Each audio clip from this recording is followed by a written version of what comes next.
এই উজ্জাস শুনেছে দুনিয়ার জমিনের মধ্যে পয়গম্বর এসেছেন, আখিরি জামানার পয়গম্বর, যেই পয়গম্বরের দিকে তাকাইলে পেটের ক্ষুধা নিবারণ হয়ে যায়, যেই কালিমা পড়লে আল্লাহর জান্নাতে যাওয়া যায়।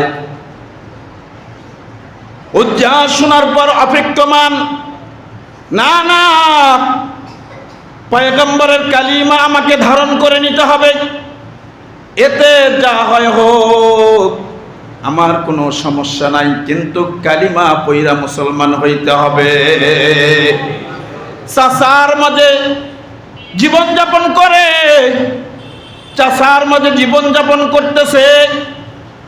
কিছুদিন পর হঠাৎ করে চাচাকে ডাক দেয়া বলতেছে, চাচা যান, আমার একটা কথা ছিল, কথাটা শুনবেননি?